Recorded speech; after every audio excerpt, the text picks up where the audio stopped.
Santos Americanos. Olá, sejam bem-vindos ao podcast Santos Americanos, temporada 2023, onde vamos acompanhar o Coelhão nas disputas do Campeonato Mineiro, da Copa do Brasil, Copa Sul-Americana e Campeonato Brasileiro da Série A. Eu sou César do perfil Tecas Web e nessa temporada teremos várias novidades, mas uma das coisas que não vai mudar é a presença do Marcão do Castelo, entrevistador revelação das coletivas da TV Coelho. Tudo bem, Marcão? Fala César Tecas Web, fala nação americana, feliz. Tudo bem que férias, voltar de férias é um negócio complicado, né? A gente quer que férias nunca acaba, mas feliz de estar de volta nessa nova temporada do Santos Americanos e vamos continuar falando do nosso amado clube América Futebol Clube, algumas novidades. E vamos lá, César, tô animado. Pois é, mas antes de começar com o tema dessa semana, não deixe de se inscrever no nosso canal do YouTube, mesmo que vocês estejam nos ouvindo por uma das plataformas de podcasts em que o programa está disponível. Deixe também o seu like, curtida, comentário, sugestão de tema no nosso canal do YouTube e nos acompanhe nas novíssimas redes sociais do Santos Americanos, o @Santos Americanos no Instagram e no Facebook, ou @Santos Mericanos, sem o A, Santos Mericanos no Twitter, ou também nas redes sociais do @Marcão do Castelo, @Decasweb, ou pelo e-mail podcastsantosamericanos@gmail.com. E se desejar receber notificações, é só clicar no sininho do YouTube. Neste primeiro programa, Marcão, nós vamos comentar a respeito da formação do elenco americano para a temporada 2023, quem saiu, quem chegou e quem permaneceu. Ficaram, depois das saídas e chegadas, 28 jogadores, sendo que 5 foram contratações, 2 retornos de empréstimo, E primeiro vamos comentar aqui os que saíram. Ayrton, Patrick, Cáceres, German Conde, Luan Patrick, João Paulo, Índio Ramírez, Juninho Valora, Flávio que foi emprestado, Carlos Alberto emprestado e Gustavinho emprestado. Vai ficar com saudade de algum desses aqui? Ô César, é curioso porque nós fizemos um programa específico de jogadores que tinham um contrato com fim em 2022 e nós fizemos aquela análise de quem deveria ficar, quem deveria sair. E sendo bem sincero, no frigir dos ovos, vamos dizer assim, tá de bom grado. Eu tenho não vou falar que é carinho, mas eu gosto muito do futebol do Carlos Alberto. E ao meu ver, por mais que algumas pessoas achem que é uma oportunidade dele ganhar minutagem, do América, não sei se o contrato, se o negócio é vantajoso para o América, mas da dificuldade do América encontrar jogadores de beirada de campo nesse mercado brasileiro e até mercado internacional, eu ainda acreditava que o Carlos Alberto seria útil para as competições que viriam, ou que virão, melhor dizendo, ao longo do ano. Então o Carlos Alberto eu não gostei. É aquilo que nós já conversamos em alguns momentos de nós não termos a mesma paciência com jogadores que vêm de fora. E aí eu tenho que lembrar do Ribamar, que tem gente que ainda... Ribamar vai pra Chapecoense, meu Deus. O Ayrton tá na Chapecoense, Bruno Nazário, Chapecoense, coitadinhos, enfim. Então, assim, o Carlos Alberto é um jogador que, ao meu ver, na dificuldade de encontrar jogador de beirada, de qualidade, eu acredito que ele seria útil.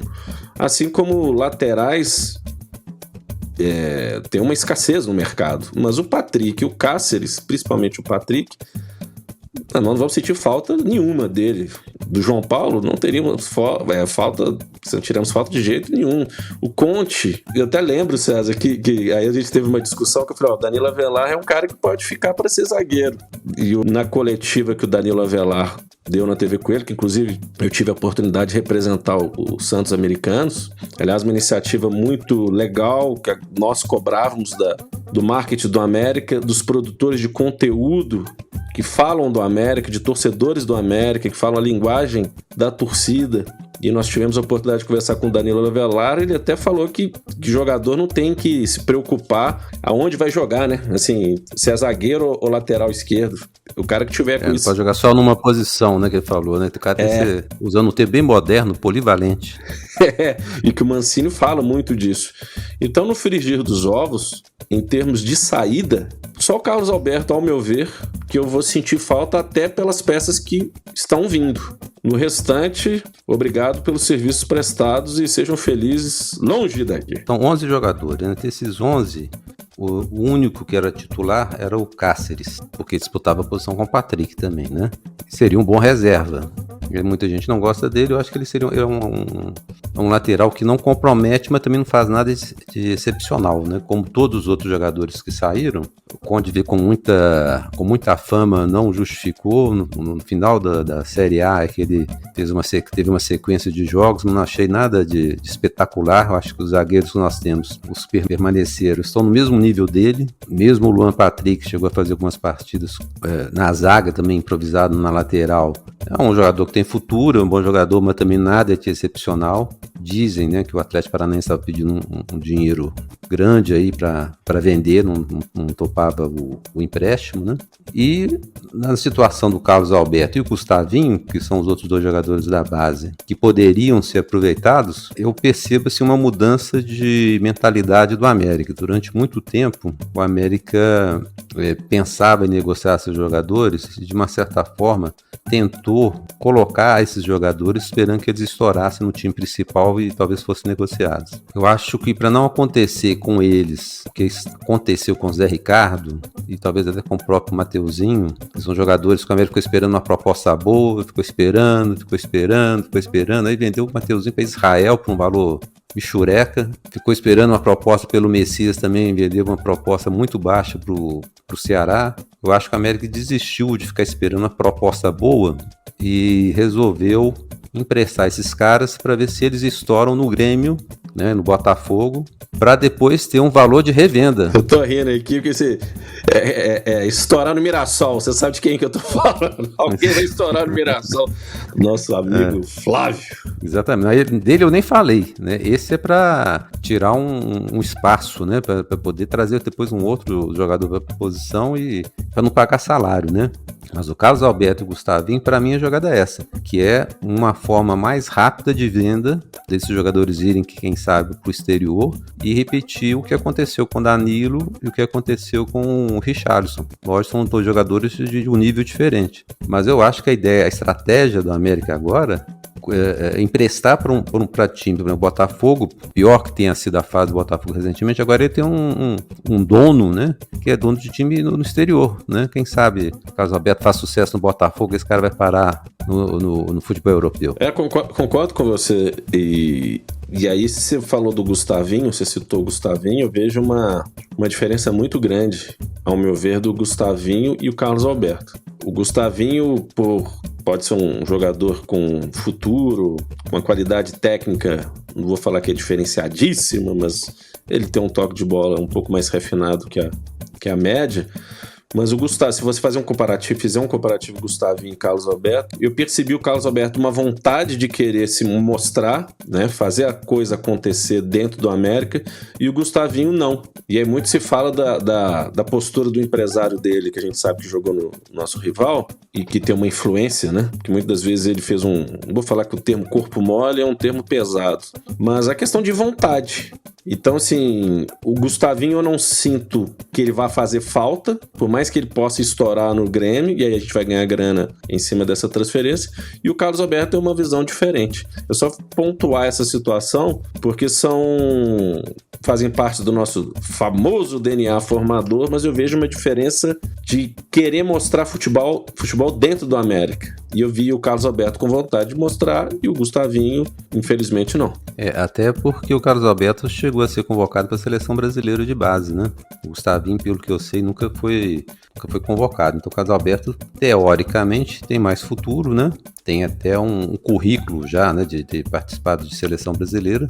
Então é um jogador que, teoricamente, pela característica, pela velocidade, por essa disposição, é um jogador que, no futuro, deve ter mais sucesso que o Gustavinho. Agora, o Gustavinho, a gente viu alguns bons jogos dele, mas também viu vários jogos bem abaixo da capacidade dele, e não sei se é corpo mole, se foi mal escalado, não sei qual o motivo, né? O Carlos Alberto jogou pouco, mas as partidas que ele fez, ele realmente demonstrou muita força de vontade, muita luta, muita dedicação. Então vamos ver aí como é que vão ser, né, esses empréstimos do Gustavinho e do Carlos Alberto aí ao longo do ano.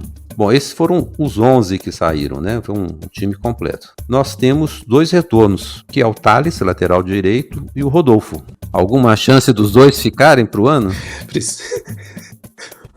Precisa comentar? Passa pro próximo tema. Passa pro próximo tema. Me recuso. Cara, engraçado, né? É engraçado e triste ao mesmo tempo, porque eu lembro quando eu comecei a escrever o blog, o finado blog, eu citei em algum momento jogadores que foram contratados contratados ou que vingaram na temporada. Não sei se foi em 2000 foi no início da pandemia, a gente se perde em relação ao tempo com a questão da 2020, pandemia. Né? E aí eu destaquei 3 nomes daquela temporada. Messias, que tem gente que vai estar chutando agora, chutando cadeira. Messias, o Zé Ricardo e o Rodolfo. E na época eu elogiei o Rodolfo. E como que ele se perdeu, né? Como que o futebol, ele se perdeu e o futebol dele sumiu. Então, lamentavelmente, tanto se fala de mudança de patamar, as competições importantes que nós vamos ter esse ano, eu não vejo nenhuma chance, e desculpe ter sido ser radical agora no meu comentário, mas eu não vejo nenhuma chance do Rodolfo ser produtivo nesse elenco e produzir mais do que os jogadores que estão aí ou que estiveram aí. Então, para mim, e o Thales também emprestar, porque contratamos o Nicolas, você vai falar das contratações, né? Mas em termos de lateral esquerdo, ele não tem a menor chance. Mas o Thales é lateral. Não, o Thales é lateral direito. Então, ainda mais com o Arthur. Então, Arthur, eu vejo o Arthur, eu citei isso nos programas finais do Santos Americanos, eu vejo o Arthur com a grande joia, também é um termo pesado, né? Porque a gente gera uma expectativa muito grande. Mas dos jogadores da base, o que tem maior potencial para ser desenvolvido está na seleção de base do Brasil, e se for escalado na posição dele, eu vejo o jogador que mais pode crescer nesse elenco do América. Joga com as duas pernas, é óbvio, né? Que ele vai jogar com a perna. O Saci Pererê. Um abraço pro Saci. Então, assim, na lateral direita, que é uma posição que eu citei no início do programa, que no mercado mundial é muito difícil de ser encontrado. No Brasil, então, você vê que o Daniel Alves foi convocado para a seleção brasileira na Copa. Você viu? Não vale porque o Tite era o técnico. Tem isso também. Mas se você jogar também os jogadores de laterais direito de opção para a seleção brasileira eram opções raríssimas. Então, em relação ao Thales, nós temos o Arthur com grande potencial de desenvolvimento e tem o Nino Paraíba, que você vai comentar, não quero já antecipar. Não, você já está adiantando. Vamos. Esquece o Thales e o Rodolfo. Não, mas eu acho assim, o Rodolfo é a cota sacrifício, né? Quando ele foi contratado em definitivo, o América comprou o passe dele, eu acho que fez um contrato de 3 anos, 4 anos, o Rodolfo tinha realmente feito um excelente campeonato, né? Eu lembro que quando o Rodolfo saiu do time, tinha machucado, lesionado, o time do América morreu, né? O setor ofensivo. O Rodolfo estava fazendo gol, fazia até de pênalti, né? Coisa que nunca mais ele fez na vida. Mas depois daquele clássico final de campeonato mineiro, realmente alguma coisa aconteceu com ele mental, sei lá o que aconteceu, mas realmente o futebol dele sumiu, né? Ele esteve emprestado no ano passado aí pro time do Barro Preto, ele também não conseguiu se firmar lá, voltou, e o América, lógico, só está esperando alguém que tem interesse em contratar o Rodolfo. Ele vai ficar porque ele tem contrato vigente, e o América vai tentar negociar e emprestar, mas se ele tivesse com o contrato encerrando em 31 de dezembro, como foi o João Paulo, Juninho Valora, o Patrick, Ayrton, ele já teria sido dispensado também. Ficou a cota sacrifício, porque o América não quer perder dinheiro, embora vá perder porque vai pagar salário para ele, mas o América deve estar com alguma esperança e achar que o Rodolfo tem mercado, eu acho até que tem, para time da Série B, por exemplo. Né? Mas para o nível que o América chegou agora, o Rodolfo, infelizmente, para ele, né? Ele não tem mais nível técnico para jogar para o América. Nos ajudou muito no passado, mas infelizmente não é mais o mesmo jogador. Sobre o Thales, eu acho que, e já que você falou do Arthur, eu acho que o América não vai apostar em 2 laterais direitos tão jovens, sendo que o Arthur é um jogador de seleção brasileira, né, como você disse. E acho também que a permanência do Arthur não ter sido emprestado, como foram os outros que a gente citou, o Carlos Alberto e o Gustavinho, é porque o América vai tentar. É o único jogador de base que eu acho que o América vai tentar esse ano negociar, né? Chegar a aventar a possibilidade de ele ir já para um time da Europa, que teria algum time interessado. Então, esse caso aqui, como é um jogador que tem mercado por estar na seleção brasileira, eu acho que o América entendeu que ele tem mercado para ser negociado diretamente com a Europa. Então, ele ficou. O que não acontece mais com o Carlos Alberto, que nunca mais foi chamado, e muito menos o Gustavinho, né? E aí, a não ser que o Arthur seja vendido logo no início agora do Campeonato Mineiro, alguma coisa assim, voltando à seleção, a tendência é que o Thales também seja emprestado aí para pegar a rodagem, porque ele até foi emprestado no ano passado, mas voltou mais cedo, o time que ele estava o devolveu, se não me engano era o Brasil de Pelotas, né? Então assim, se no Brasil de Pelotas ele não rendeu, a ponte ser devolvido antes, né? Não dá para se esperar muito dele, pelo menos agora no América, né? Bom, dos que estão com situação indefinida, nós temos o Zé Ricardo e o Everaldo.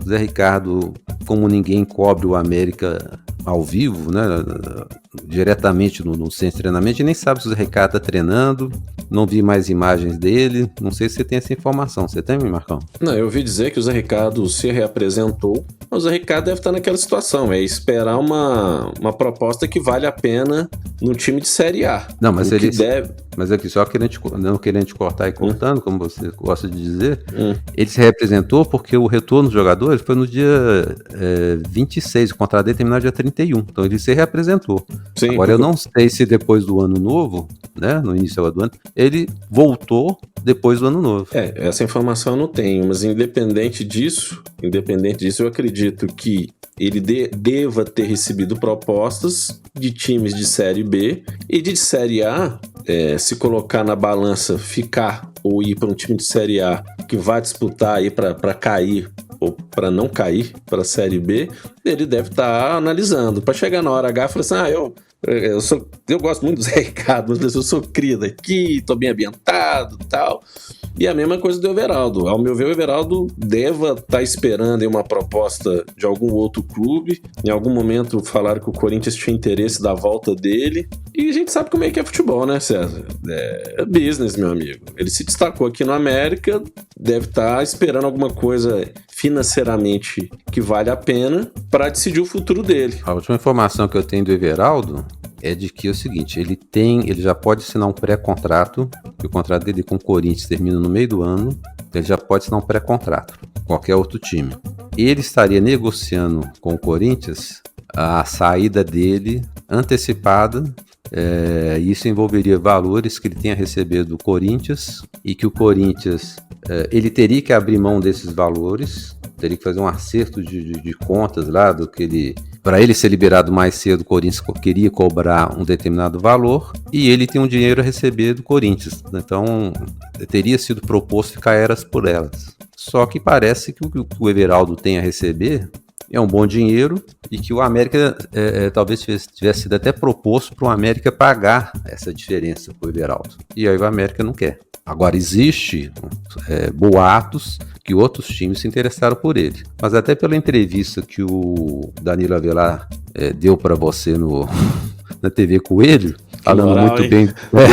Deu pra torcida do América, porra. Ele elogiando muito a estrutura do América, o pensamento, o fato de vários jogadores terem interesse em jogar na América ou terem uma visão muito positiva do América. Pode ser que o Everaldo também já está um jogador mais maduro, já não esteja mais tão deslumbrado em querer jogar na Europa ou jogar em time que a torcida cerca CT, que depois apanha quando se chega no aeroporto e tal. Então pode ser que o Everaldo, né, depois de ter rodado vários times aí, ele esteja realmente querendo voltar para a América, mas não quer perder dinheiro. E vamos ver aí como é que vai encerrar a novela Everaldo. E os artistas que chegaram? E os artistas? Pois é. Agora nós vamos para aqueles que vieram completar o elenco, né? Já que são artistas, é o elenco. Como eu disse, saíram 11, 2 estão indefinidos, então são 13. E o América contratou apenas 5 jogadores. Contratou o Nino Paraíba, lateral direito, o Wanderson, que é zagueiro, o Nicolas, que é o lateral esquerdo, o Dadá Belmonte, que você também o entrevistou. E Tentei. E o Matheus Gonçalves, né, da Belmonte. Matheus Gonçalves, os dois novos jogadores de beirada. Eu, para dizer bem a verdade, não fiquei entusiasmado com nenhum dos 5. O que você achou de... Tem algum aí que você falou assim, opa, grande contratação, não?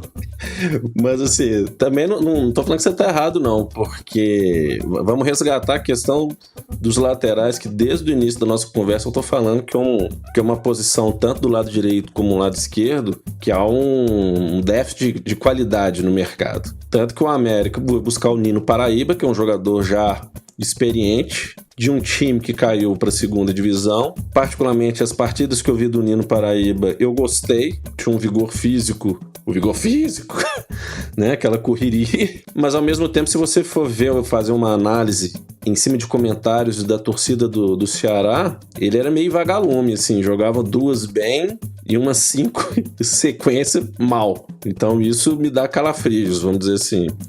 O Nicolas, na lateral esquerda, já fez... Aí é aquela coisa. Também veio de um time que caiu para a Série B. Mas o Nicolas, por ser um jogador um pouco mais novo, você vê que tem uma qualidade interessante. Então eu vejo com bons olhos a chegada do Nicolas. Pensando em ataque, sendo bem sincero, Matheus Gonçalves, não me lembro dele. Tenho a mínima ideia. Ninguém lembra. Eu fui ver os melhores momentos dele aí no time do Olímpia. Cerro. Eu vi uma arrancada. É do Cerro, né? Você vê como é que foi marcante. Deu uma arrancada da defesa pro ataque, mais nada. O da Belmonte, na entrevista que nos foi concedida na TV Coelho, né? Porque o América tem um problema crônico de fazer gols e de finalização. Ele falou que no esquema tático do Goiás, a dele era mais defender. E em 37 jogos ele fez 2 gols e 6 assistências. Eu acho muito pouco. Tudo bem que a gente pode pensar que o Pedro Raul, em termos de ataque, fez mais da metade dos gols do Goiás, se não me engano. Foi o grande destaque. Talvez isso tenha ofuscado o futebol do Dadá em termos de números, né? O time do Goiás, o goleiro foi o destaque e o Pedro Raul. Então, não é uma contratação que me enche os olhos. E ficou faltando um, que você falou que foram 5. Matheus Gonçalves, Dadá Belmonte, Nicolas, Nino Wanderson, e o Wanderson. O Wanderson é outro jogador que veio de um time que caiu para a Série B. Aliás, dos 5 contratados do América, 3 vieram de times que caíram da Série B, um que não estava jogando no futebol paraguaio e o Dadá Belmonte. E o Wanderson, ele mesmo assumiu na entrevista na TV Coelho que a temporada dele no ano passado, por mais que nas Copas, na visão dele, tenha rendido bem, particularmente ele disse que foi abaixo da temporada de 2021. Então, sendo bem sincero, não são nomes que me encheram os olhos, mas ao mesmo tempo eu aprendi a não é questão de julgamento, né? Porque o Pedrinho, eu lembro quando o Pedrinho estava vindo do Bragantino, do Red Bull Bragantino, com o histórico de ter jogado no Oeste e no Atlético Paranaense, o pessoal, Pedrinho, quem que é esse cara? Teve uma temporada boa e sumiu e tudo, e o Pedrinho foi um dos destaques do América na temporada anterior. Então, não me encheram os olhos, não fiquei entusiasmado, mas ao mesmo tempo eu também não vou colocar aquele pessimismo exagerado não, sabe?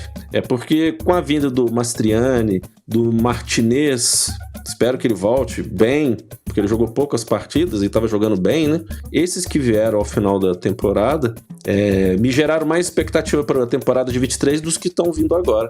O Benítez, que foi contratado definitivo, você vê aí na mídia social o cara treinando, querendo mostrar e entrar a temporada bem, e isso gera mais expectativas positivas, o Benítez e o Martinez, dos que os que estão vindo, sabe? Para mim, assim, o Nino Paraíba é um Patrick melhorado. É um jogador de muito vigor físico. que não é vantagem nenhuma também. É um jogador de muito vigor físico. É impressionante os números dele em termos de participação de jogos do Ceará. Eu acho que disputou quase tudo no ano passado no Ceará, todos os jogos. Esse efeito vagalume aí dele, né, que a torcida do Ceará talvez tenham reclamado dele muito em virtude da quantidade de jogos que ele fez, né? O Ceará ano passado disputou a Sul-Americana, Campeonato Brasileiro, Copa Nordeste, Copa do Brasil, isso e aquilo, né? E para um jogador já mais velho, para ele pesa muito mais do que um jogador mais novo, né? E não tem conhecimento que no Ceará tenha acontecido um revezamento de posição igual vários times adotaram, igual o próprio América adotou no início do ano por causa da Libertadores. O Wanderson, sinceramente, eu acho que o América contratou pelo gol que ele fez contra o América. O único gol que ele fez no ano passado foi pelo Atlético Goianiense, foi contra o América. E o América repete uma zaga que estava no Atlético Goianiense há 2 anos atrás. Coincidentemente, o lateral esquerdo, o Nicolas, também era do Atlético Goianiense. E coincidentemente, quem era o técnico do Atlético Goianiense foi o Mancini, que fez aquele bom campeonato. Quando o Mancini saiu, de uma forma surpreendente, foi para o Corinthians, né? Então, assim, não são jogadores assim, que entusiasmam. Agora, se a gente for pensar que no ano passado, quando chegaram Maidana, Éder, Conte, Índio Ramírez, não lembro mais se foi o Boia, o Elton Paulino. Pois é, não, aí ficou todo mundo muito entusiasmado. Olha os caras que nós estamos contratando e tal. E no final da temporada a gente viu que boa parte deles não rendeu metade do que a gente estava esperando, né? Então talvez esses, nomes até certo ponto desconhecidos, para mim, Dadá Belmonte e Matheus Gonçalves são nomes desconhecidos. O Anderson também não é muito conhecido. Talvez eles até façam um campeonato mais regular, melhor, do que aqueles que a gente teve muita expectativa e ao longo da temporada 2022 não renderam aquilo que a gente estava esperando. O Dadá Belmonte, ele até deu uma explicação boa. A sua pergunta foi boa e ele se defendeu, né? Porque o técnico dele na temporada passada foi o Jair Ventura, que era o rei do 0x0, do 1x0, né? Mas era um time que jogava muito no contra-ataque, né? Então era para ele ter aparecido mais, né, pela forma de jogar do Goiás. Inclusive ele jogou de lateral em vários jogos do Goiás. Voltando à questão de falta de lateral e esquema tático do Jair Ventura, né? Então serve como defesa em relação ao Dadá Belmonte. O Matheus Gonçalves vai ganhar o prêmio simpatia na entrevista, né? Porque dessa turma toda aí foi o jogador mais simpático. Coincidentemente o cara é de Belo Horizonte, né? Foi talvez a entrevista desses que mais rendeu, assim, né? Mas agora, realmente, se for procurar lances, né? Eu tenho uma pessoa... Mas é aquela coisa, eu tô rindo aqui. É igual aqueles concursos de Miss. Tem a Miss Mundo, tem a Miss Simpatia. A Miss Simpatia não vai pra nada, né? Não, é aquela provida de beleza, mas é simpática doidada. Então talvez seja o caso do Matheus Gonçalves. Mas assim, ele teve uma temporada no Fluminense, e eu tenho uma pessoa muito próxima, torcedora do Fluminense, que falou que realmente jogou nada no Fluminense. Quando você pega o currículo do Matheus Gonçalves, ele jogou por, acho que uns 3 times lá do México. Assim, eu acho que o jogador que roda muito em curto período de tempo, tem alguma coisa errada com ele, né? Jogador bom você segura. E o Matheus, ele teve essa confusão lá no seu, de doping e tudo mais, que a gente não vai culpá-lo aqui porque a gente não acompanhou, então, né, não vem ao caso. Mas essa alta rotatividade dele no futebol mexicano me preocupa, né? Mas tomara que ele, no América e tal, ele se encaixe e seja realmente uma opção, porque vou falar que os atacantes, né, que o América ficou para esse início de temporada, são Aloísio, Dadá Belmonte, Felipe Azevedo, Henrique Almeida, Mastriani, Matheus Gonçalves, Rodolfo e Wellington Paulista. Pouco, fraco, desculpa. Pois é. Fraco não, pouco por um time que tem competições importantes e são anos e anos com média de gols baixa. Acho muito pouco. Pois é, eu também acho, e para um time que se caracterizou em ser um time de transição rápida, Aloísio não tem isso, Felipe Azevedo também não, Henrique Almeida não, Mastriani não, Rodolfo não, Wellington Paulista não. Quer dizer, Dadá Belmonte e Matheus Gonçalves para ser essas duas opções, eu acho pouco. Você esqueceu do Mastriani, né? Não, falei do Mastriani.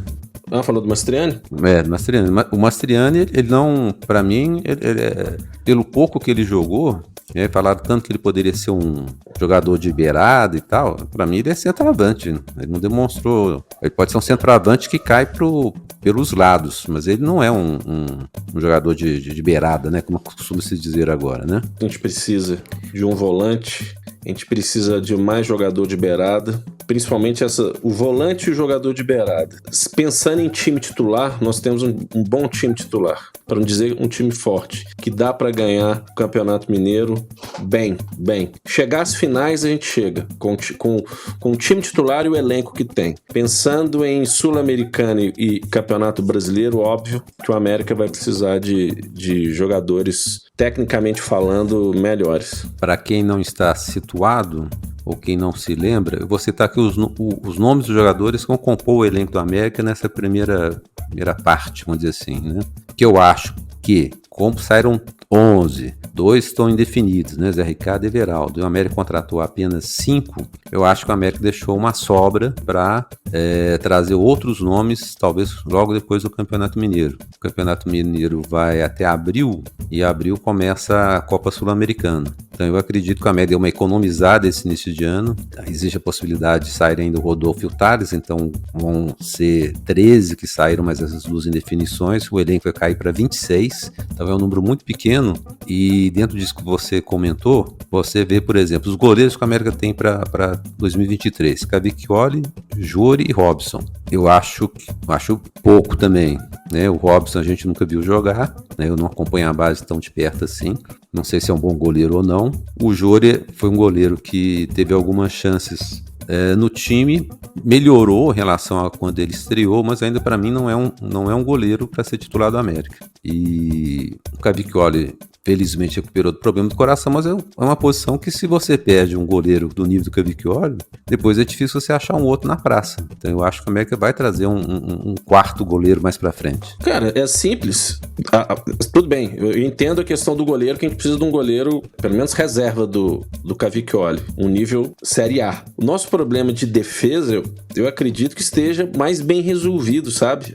Pra temporada toda. O problema nosso é volante, mas principalmente ataque. E por isso que a discussão, quando renovou o contrato do Henrique Almeida, renovou o contrato do Felipe Azevedo, renovou o contrato do Wellington Paulista, a Luiz Boi Bandido, o contrato até o final desse ano. Esse que é o X da questão, sabe?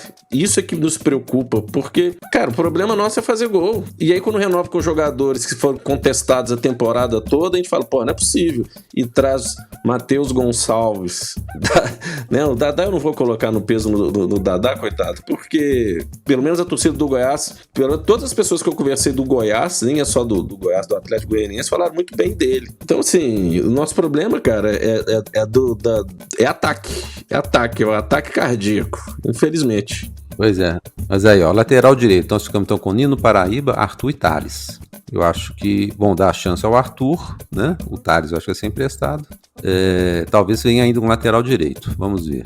Zagueiros: Éder, Maidana, Lucas Cal, Ricardo Silva e Wanderson. Por que eu estou falando Lucas Cal? Porque na relação do elenco do América para 2023, o próprio América colocou o Lucas Cal como zagueiro. E isso abre uma vaga como volante, que vou chegar lá. Lateral esquerdo, o América colocou Danilo Avelar como lateral esquerdo, embora ele tenha falado que vai estar disputando as 2 posições, colocou Danilo Avelar, Marlon e Nicolas. Então, realmente, a defesa, se você olhando aí, não tem vaga para ninguém, talvez um lateral direito, dependendo do que acontecer com o Arthur. Volante, o único volante que o América colocou, na verdade, tinha colocado o Juninho, Zé Ricardo e Flávio. Mas isso quando o grupo se reapresentou. O Flávio já foi, né, emprestado. O Zé Ricardo eu acho dificilmente fica. Mesmo que o América renove o contrato dele, a ideia do América é reemprestá-lo. Então, assim, não faz sentido nenhum o Zé Ricardo ficar no América. Então, o América, como volante, ele só tem o Juninho, né? Meias: Alê, Benítez, o Martinez, Mateuzinho e Rodriguinho. O Rodriguinho também, até esquecemos dele aí, que é um jogador que pode ser emprestado aí,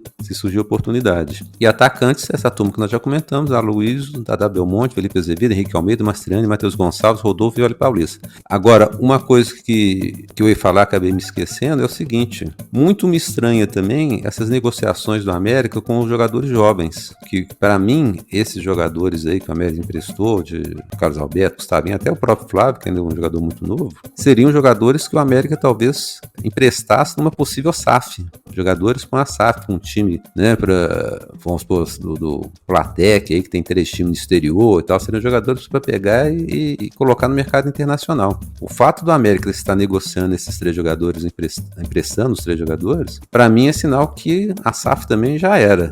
Não vamos conseguir vender esses caras, não vamos conseguir utilizar esses jogadores como uma moeda na SAF. Então, para mim, isso aqui já é sinal de negócio encerrado da SAF. Quer falar a respeito? Esse negócio da SAF é aquela coisa, assim, o prazo final, o prazo que foi dito a última vez é que era fim de janeiro, ia ser definido, alguma coisa. E aí depois não é definido, passa para fevereiro, sabe? Então, assim, quando a gente fala de mudança de patamar, tem que envolver grana, tem que envolver investimento. Eu sei que o patrocinador Master que o América tem agora é o maior contrato de patrocínio Master. A Sul-Americana dá uma grana diferenciada, né? Aumentou o valor da premiação, né? 30%. Isso. Então, assim, eu vejo que essa questão da SAF, a gente sempre fica falando assim, próximo programa, quando tiver uma definição, e a gente fica falando de coisas que, na verdade, a gente não sabe direito. Então... Não, nós vamos falar sobre a SAF, os nossos filhos, né? Quando a gente passar o microfone, é o bastão, passar o microfone para os nossos filhos, santos americanos, segunda geração, aí eles vão estar falando da SAF do América, né? Porque assim, e aí perde, é difícil falar isso, mas eu vou falar, perde a credibilidade no discurso, sabe? E aí fica gerando expectativa, e depois quando as coisas não andam, você começa a colocar em questão se o problema é que o investidor existe ou não, ou se aquela questão do percentual do poder de largar o osso é difícil de largar, ou se o que vai entrar aí no cofre esse ano, por tudo que eu disse há um minuto atrás, é suficiente para fazer mais uma boa campanha esse ano. Só que quando o discurso fala-se muito do Planeta América, o Danilo Avelar, na pergunta que eu fiz para ele, foi justamente sobre SAF, e ele falou assim, eu cravo que daqui a 5 a 10 anos o América vai ser o time mais desejado e para vir jogar aqui. Aí falou quanto do América, da cidade, enfim, mas alguma coisa tem que ser feita, gente. Então, assim, ou larga, para com o discurso, porque senão não anda. E aí a gente começa a questionar o discurso, sabe? Agora, César, assim, já são alguns minutos. O primeiro programa a gente fica animado. E tem muita coisa. A gente estava com saudade das férias. No último do ano vai ter 2 minutos de duração, que a animação já vai ser nenhuma. Mas eu preciso, já que a gente está falando de elenco, por mais que a gente esteja questionando os jogadores que ficaram, questionando positivamente e negativamente as transferências, é um absurdo, eleição do Troféu Guará dos melhores da temporada de 2022. É uma coisa assim, eu ia usar até um termo pífio aqui, mas eu não vou usar, porque por pior que tenha sido a campanha do América no Campeonato Mineiro, que a gente sabe que foi a questão do planejamento, mas nós disputamos a Libertadores, uma pré-Libertadores, mais uma vez continuamos na Série A e com uma bela campanha, quase entramos na Libertadores de novo, vamos para a Sul-Americana, tivemos um jogador, que foi o Juninho. Então é inadmissível o Matheus Cavicchioli não ter entrado nessa seleção do Troféu Guará, foi o melhor goleiro atuando em Minas Gerais. E o Éder, que para mim foi um dos melhores zagueiros, inclusive das contratações que o América fez no ano passado, o Éder se mostrou o jogador mais regular. Então, assim, inadmissível, eu tenho que falar isso, o Troféu Guará ter mais jogadores de um time de Série B do que do América, que vai disputar mais um torneio internacional. Então, eu não podia deixar batido e não falar dessa... Coitado do Guará, né? Enfim, vai lá, César. Eu não vou comentar sobre o Troféu Guará, para a gente não estender, e só fazer um comentário sobre a SAF, mas também bem curtinho. A partir do momento que você começa a fazer um negócio e não dá certo, você faz um outro negócio e não dá certo, a culpa ou a responsabilidade ou fica feio não é para os que saíram, é para o que fica, né? Então, 2 negócios, se não for concluído essa SAF do América, eu acho que o nome do América começa a ficar um pouco questionável. É ruim de jogo, né? É ruim de jogo que faz o negócio, né? É difícil demais, os caras são difíceis demais. Exatamente, então assim, a gente vê outros times, muito torcedor fala assim, mas o América não tá precisando de dinheiro, Bahia tá precisando de dinheiro, né? Quantos times que estão negociando, fechando o SAF aí, a gente está vendo que nem pensava em SAF quando o América começou a falar em SAF. O América foi um dos primeiros times do Brasil e estava acompanhando a votação da SAF, parecia que já tinha um parceiro assim acertado e tal, e já se passaram 2 anos falando de SAF. A gente nem comenta aqui de SAF normalmente, muita gente pede pra gente comentar, a gente não comenta, justamente por causa disso, porque ficou um assunto batido, virou piada dentro da torcida do América, e não estamos aqui criticando de forma alguma a direção do América, mas assim, era preferível ficar no silêncio, né? Não desse toda essa repercussão, deixar vazar notícia, fala que vai para conselho, que é dia 30 de novembro, agora é 31 de dezembro, agora nós temos o prazo máximo, eles têm que dar resposta, é 31 de janeiro. Assim, isso já cansou o torcedor, e assim, quanto mais privado, mais confidencial foi esse assunto, se não fechar essa, melhor, porque a torcida do América realmente já cansou e perdeu a credibilidade esse assunto de SAF para a torcida. Marcão, estamos chegando ao final do nosso episódio de hoje. Tem muitos outros assuntos que a gente gostaria de falar, né? Porque afinal de contas estamos aí de férias aí desde o final da Série A de 2022, mas a gente não pode deixar de agradecer aos santos ouvintes americanos que interagiram com a gente pelo YouTube. Carlos Eduardo Rocha, Chester Rodrigues, Flávio Azevedo, Henrique Figueiredo, José Alves Aguiar, Jairo Viana, Lucas Lopes, Lúcio Melo, Márcio Mansur, Miguel Assis, Paulo Mário Cruz de Freitas, Roberto Lopes de Oliveira Neto e o Alisson Santos. Nosso agradecimento também a todos aqueles que comentaram nas redes sociais e se inscreveram no nosso canal, curtiram e deram likes para o nosso podcast. Se você quiser ter o seu nome citado no próximo programa, basta comentar ou sugerir algum tema no nosso canal do YouTube ou nas nossas redes sociais, nos @santosamericanos no Instagram e no Facebook, ou @santosmericanos sem o A no Twitter, e também nas redes sociais do @Marcão do Castelo, @TecasWeb, ou pelo e-mail podcastsantosamericanos@gmail.com. Não deixe também de apresentar o nosso podcast para um outro torcedor americano que ainda não nos conhece, e aproveite para deixar o seu like ou curtida. Se você quiser e puder ajudar com a manutenção deste canal, o nosso Pix da Caixa Econômica Federal é o podcastsantosamericanos@gmail.com. Aproveitamos para dedicar esse primeiro episódio de 2023 ao grande mestre Jair Bala, que nos deixou recentemente. A todos que nos acompanharam, escutaram até aqui, o nosso abraço, muito obrigado. E até semana que vem, né, Marcão? Mais uma vez agradecer a audiência, o apoio de todos. Realmente reverenciar o Jair Bala, nosso mestre, programa dedicado a ele. E dizer a todos que eu e o César estamos com algumas ideias para o ano de 2023, algumas ideias para o programa, algumas alternativas. A gente está discutindo internamente com a nossa equipe de marketing, mas de qualquer forma é importante vocês darem sugestões nos comentários aí do YouTube, nessas mídias todas que o César comentou antes, para cada episódio a gente trazer novidade e produzir o debate, ok? Obrigado a todos, forte abraço, tamo junto, galera. Um abraço. Bota a chuteira pra eu ver o que eu não via, como eu queria ver Jair, como eu queria ver Jair, Jair Bala, Jair, oh, Jair. Santos Americanos.